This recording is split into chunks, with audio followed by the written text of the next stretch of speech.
Inkuru nziza ya Yesu Kristo nkuko twayandikiwe na Yohani Mweranda. Nahazwa Mukama. Imbere y'umunsi mukuru wa Pasika amaze koza ibirenge by'abigishwa biwe, Yesu yababariye ati, nukuri ndabibabwiye, nta musuku aruta shebuja, nta ntumwa iruta uwayitumye. Kw'ivyo mubizi muzoba muhiriwe nimwabikora. Si mwese mvuga, ndaza bona toye, ariko ivyanditswe bitegerezwa gutaha ngo, uwo dusangira umukate yampagurukiye. Ndabibabwiye ubu bitaraba, ngo nivyaba mwemere ko nduriho. Nukuri ndabibabwiye, uwakiriye wese uwo ntumye abarije yakiriye, nawe unyakiriye aba yakiriye uwantumye.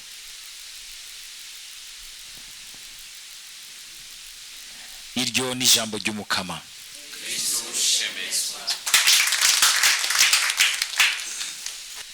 Iri jambo ry'Imana mu nkuru nziza ribaye nk'iridusubije gatonya mu gihe Yesu yariko arasangira ubwa nyuma n'abigishwa biwe. Igihe nogira nti wamenga twakirenganye, ca gihe twazirikana turiko turagenda tugana ku Pasika y'Umukama, tukumva ingene Yesu ahaye ababara mu mutima wiwe kubera yuko yumva ukungene mu bigishwa biwe hariho umwe umenga umutima wiwe sihuri. Muca mubona wariwe, kuko yari yamaze kumwumvamwo umuntu agomba kumugurisha. Tukumva ingene Yesu nubu iri jambo ry'Imana barariduha kugira ngo twumva ingene yigaragaza nk'umwongere mwiza. Ingene Yesu yigaragaza nk'umwongere mwiza, bakatwereka urwo rukundo rwiwe rw'umwongere rwaherekeje Yuda, rukamuherekeza gushika ku musozo wiwe, ariko Yuda bikamunanira kurubona no kugwakira. Kandi nkuko twabizirikanye, Yuda ivyagiye biramushikira, si ibintu womenga vyamuguye ko giturumbuka, kuko Yohani nyene hari ahantu adusigura akatubwira ati ngo kuko yahora yiba ivyo bashira mwisaho ya bose. Ako kantu kutunyanga, ako kantu ukamenga urabikoze birarenganye, uradokoye, urazura renza ibiciro, urazura renza udufacture, urazura camwo, kumbura ushobora no kubigirira abantu ntibabibone, ukamenya ingene ubikina neza ukanabisigura neza, ariko ntumenya ko ari we uri kuriyugariza mu mutima. Yuda akiyugariza, ariko Yesu akamwihanganira akamureka akaguma hafi yiwe. Ukakina utunyanga, ukaza no muri aba bantu b'Imana, ukazura basanga inbox, ubescroka. Uramaze kubona ingene abantu binjira mu groupe baje kwescroka abantu. Aya radio Maria yo barayinjiramwe gose ko barazi yuko bari ahantu bakunda bakene, bakunda abagowe, akakubwira ko yapfuye kabaye, nawe ukajana nago ukarungika amahera kuri Mikasha, ntuzi ko yahaye umuntu anyomana. Kabona n'abantu mbere bashaka no kuza no mu vy'Imana, kazona barasangana inbox, bariko baradragana, bariko bararungikiranira ibintu, kandi bakaza mu misa. Yesu aratureka nk'umwongere mwiza kubw'imbabazi ziwe, twese aratureka, ariko naho umwe wese kugira ngo uyu mwanya w'ubuntu bwiwe n'imbabazi ziwe vy'umwongere ntibigupfe kubusa. Ukajaho, ukaja mu bikorane, uzineza ivyo ugiye kugira bidahuye na gato n'ivy'Imana, ariko Yesu akakureka buri ukabona umenga ibintu biko birakuduza, unafise ijambo rikomeye, ukazura muvanga ugenda no mu bapfumu ugenda hehe akakureka n'ubwungere bwiwe n'ukwihangana kwiwe afise urukundo sinzwegeze kuvuga ati il a l'amour de toute la patience qu'il faut afise urukundo rwihangana gushika kandi murabe na Yuda sina Yesu yamwirukanye yeje ari gushobora guhagarara akavuga ati Yuda wewe ndakubona yuko uri citso mviraho genda yigeze amwirukana akamureka gushika wenyene abari we yisohora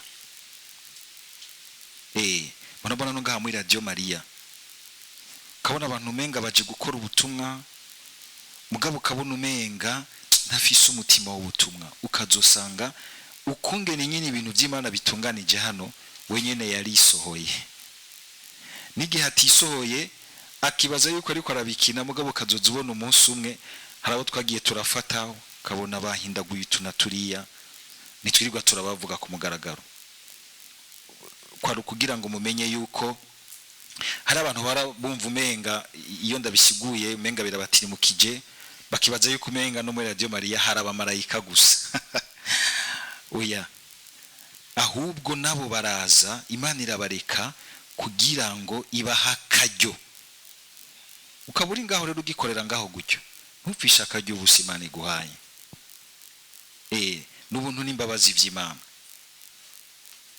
canke uwe wese ari mu vy'Imana ukabona umenga mbere ubyinyegejemwo uri kurakoresha ikindi logique ako kantu kukwibaza yuko umenga umukama menga ntabona umenga arahumirije oya hari na bamwe nca kubibaza ngo ndahumirije mugabo nkabanza ibyo barimwo mugabo kubera ubwo buntu bw'Imana kihangana kugira uti hinga fata akaryo kiwe kose hari habo ushobora gusanga bagize amahigwe bakigarura bigakunda bakatora inzira hariho n'abandi ubona yuko badashaka kwigarura gasanga bo nyene bariko bariziberanya bagakora n'ibintu byabo ntibifate kubera yuko bagomvye gucanga ivy'Imana na shetani Imana ikamurondera ntayorohere na shetani yamuruza kumurondera agasanga ari mu vy'Imana nivyo yagomba kumurega shetani yagira atanga ibintu nivyo yagomba kumiga cigira iti kwera uvuye mu Mana uvuye muri Radio Maria ndabikwima nawe ingo wese burya shetani iradushaka wese n'Imana ikadushaka wese mugasanga n'umuntu menga aguma tamba ariko aho Imana ikatwihanganira mugabo tugabe hari ahantu Yesu avuga indi jambo rikomeye kugira ngo tumusabe ntiriturangukeko two batugowe agira ati ntukanye ntukonje canke ngushuhe umengura ikintu kire yahe ikiguma gitambatama muri jo nzokuka umve mu kanwa hari gihe avuga amajambo akomeye nkayo kugira ngo atugabishe ntitwimenyere usange twahaye umusaya sekibi hakagera igihe bakadukorera akantu bizotugora kukavamo nibi rero nyene mwumvise Paulo ariko abwira aba bantu asanze muri sinagoga ya Antiokia ya Pisidia bari kumwe na Barnaba ni gice kindi c'igitabo cy'ibikorwa by'abatumwa aho batuyagira cyane ubutumwa ingene bwarangutse muri abo batumwa b'Imana Paulo na Barnaba Paulo mu kwigisha y'amacahera kuba Yahudi kubera yuko byaba bibangutse ko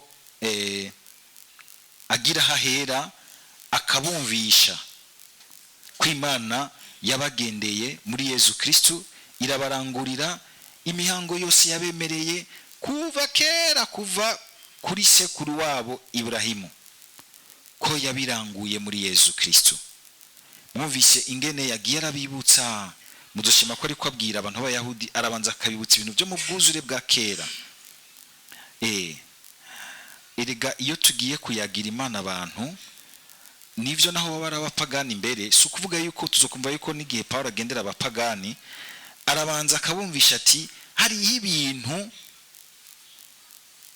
byiza Imana yamaze kwitangiza imbere mu rukundo rwayo, irabirangura mu buzima bwanyu, ibaherekeza, itegura ingene izorondera kubimenyesha no kubihishuka wese mu mwana wa Yesu Kristo. Ivyo bihe byari ko bitera bijana kukuranguka kw'ivyo yabemereye vyose muri Yesu Kristo. Naha rero bikunze abantu kubagora. Murabona uyu munsi abantu bose bagoma bagaruka bati natwebwe kuva kuri basokuru Imana twari tuyizi, mugabo ntimwari bwayibone. Mwari muyizi uduce duce mu tuntu yagira bagirira kugira ngo namwe bategurire kuzoyakira koko buyakire, guhura nayo buhure mu mwana wa Yesu Kristo.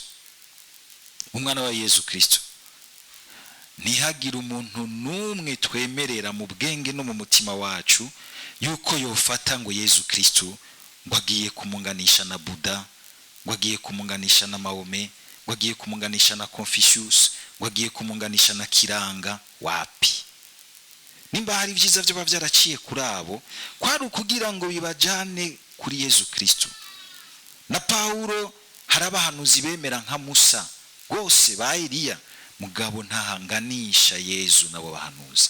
Abo bahanuzi babagiriye ibyiza mu Mana, mwarabonye ibyiza by'Imana kuva muri basokuru banyu kugira ngo mutebe mushike imbere ya Yesu Kristo. We Musa rero ashobora kubereka Imana yariyo, umuntu atagihushagirika, atakivanga iby'umuco n'iby'umwijima, atakivanga ibyiza n'ibibi, amenya kubisobanura kandi akaronka n'inguvu zo kumenya kwihambirira ku cyiza kugira ngo ibibi ntibihave bimuzingazinga ngo bimuherane.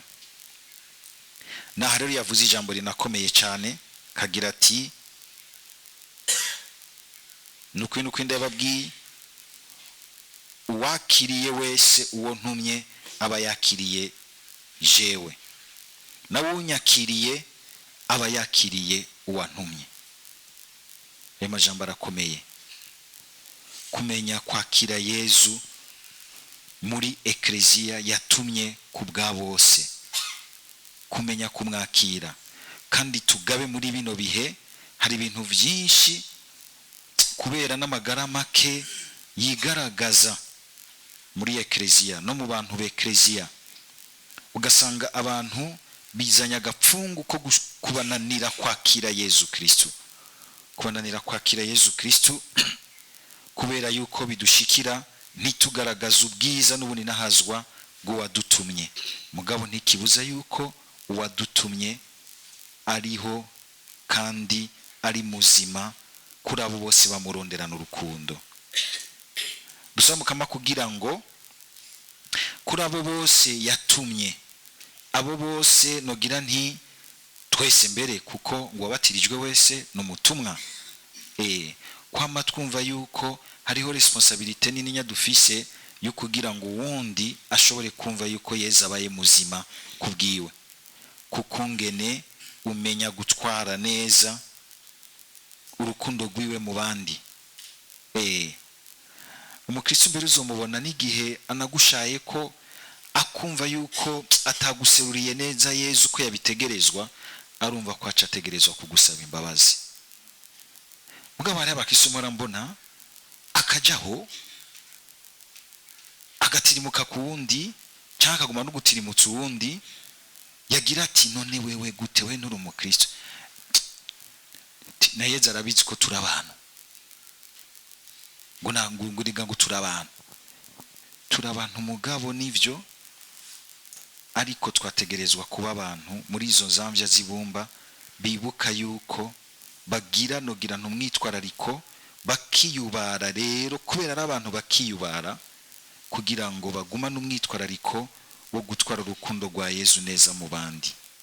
Iri jambo ndarisomye ryamara intera ubwoba.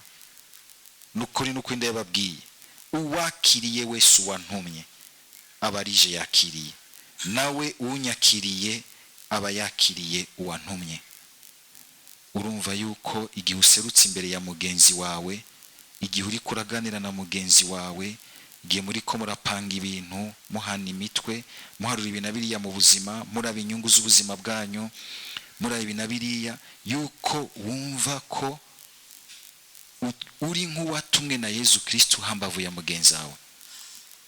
Muri ibi nyene Paulo yadondaguye ibintu byinshi isi yagiye iracamwo, agasubira kwibutsa ati n'Imana yagira abana namwe muri ivyo vyose.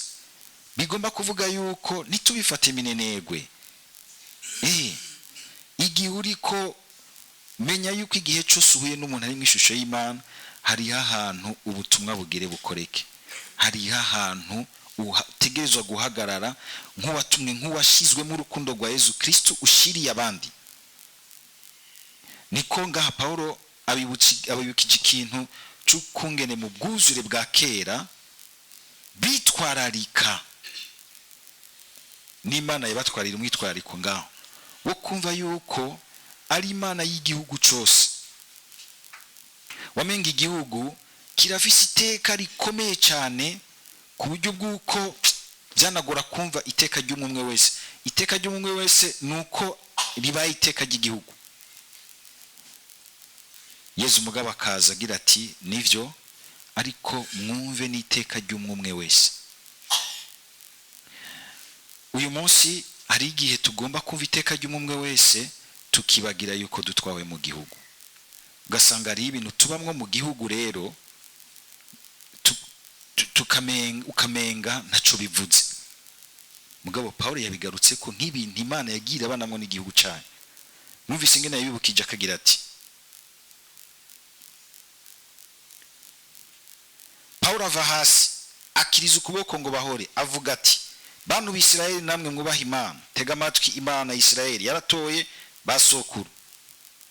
Muri Yesu Kristo Imana yaratoye ibihugu byose, yarahamagaye ibihugu byose mu rukundo rwayo. Irabagwiza baraba igihugu bari bahungiye mu Misiri.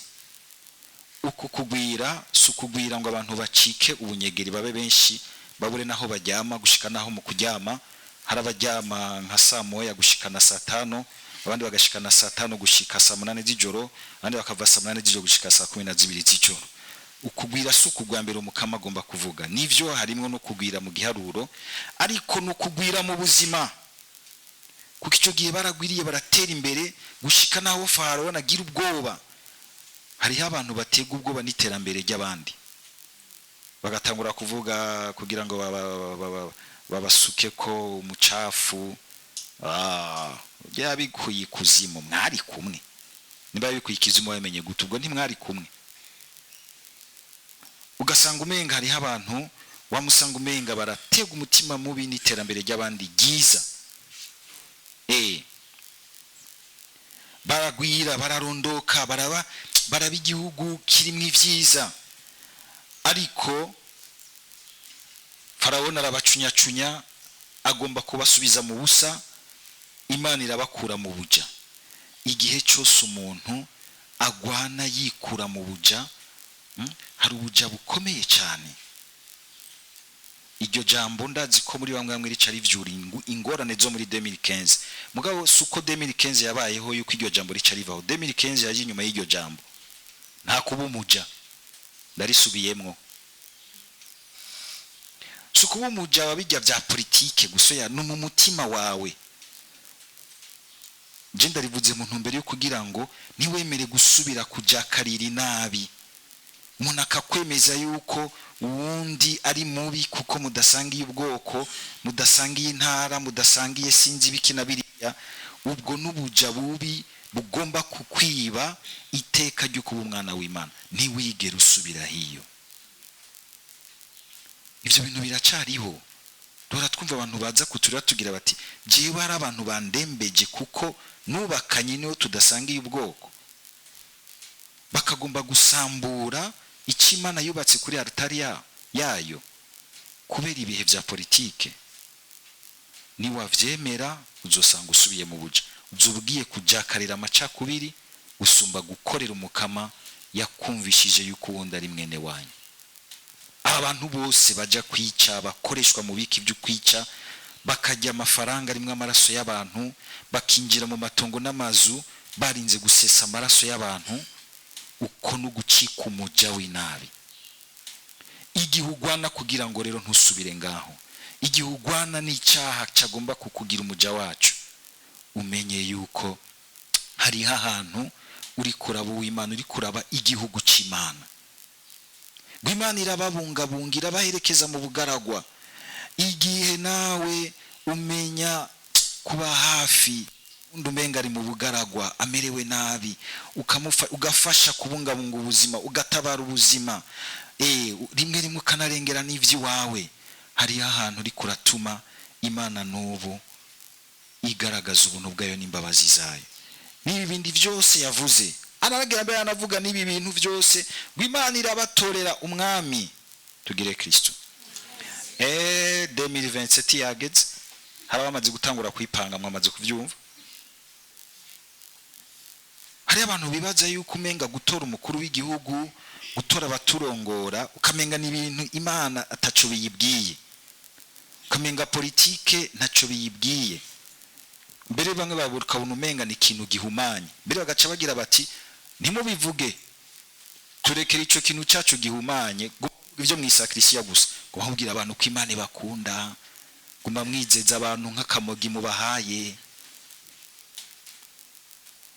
ntibakanure ngo babone neza ibibazo by'ubuzima bwabo ingene bo byakira mu muco w'ukuri w'ubutungane, guma mubabwira gusa ko Imana ibakunda.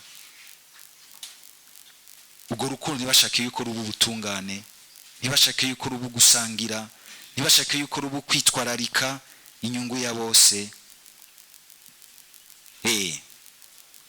Ejo bundi sinzi umuntu yanditse ahantu aravuga ngo abantu bariko barasubiranamwe, ugasanga murana yuko ibitoro byaravuye mu mastation, ubiri mu mabuni, uraca mu mihano ugasanga abantu bose bariko baracaracanganya ngo bega ngo nagatoro rondera. Harabyutse mashenwari y'igitoro iri kwirazana ibintu byinshi, uretse ibiciro biduga abantu baratangiye kuvyicanira nomo.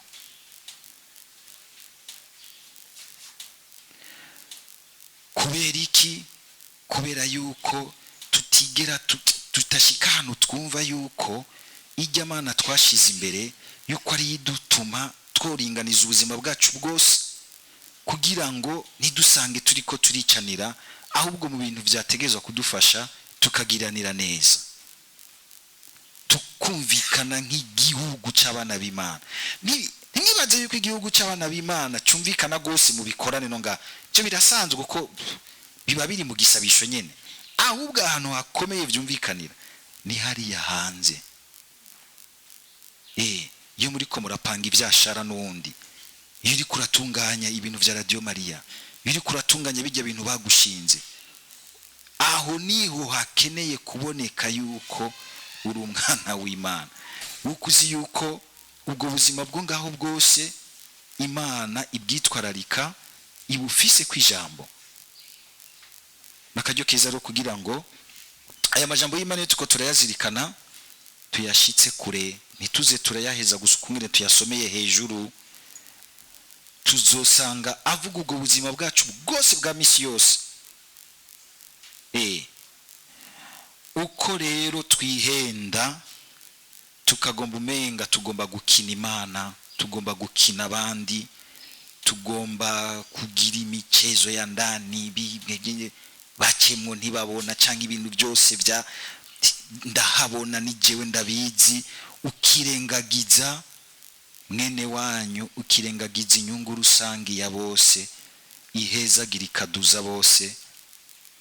Urabe neza, urabe ntuzutahire ugwatahiye Yuda.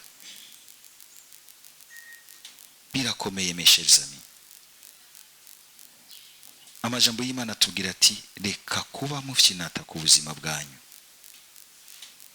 nkuko umenga ni ibintu mukinirako, bwagizwe ishusho y'Imana, bwaguzwe amaraso y'Imana. Imana kwiguhaye akaryo ko kuba hafi yayo, cakira ko karyo, cakira uyo mugisha, ubandanye ugendera urukundo rw'Imana, ugerageza uko ushobora. Niko ko muri nzo bishobora byose, ariko burya Imana irumva umutima w'umuntu ashaka kugerageza, agwana n'inyosha mbakagomba kugira ati gerageze seru kwakira urukundo rwa Yesu mukuri no kuruserura mu bandi. Umukama abashigikire mu ntambara zose mugwana, kugira ngo museruke mu gihagararo c'abatumwa, abantu batwaye urukundo rwa Yesu Kristo kandi baryoherewe no kurusangiza abandi.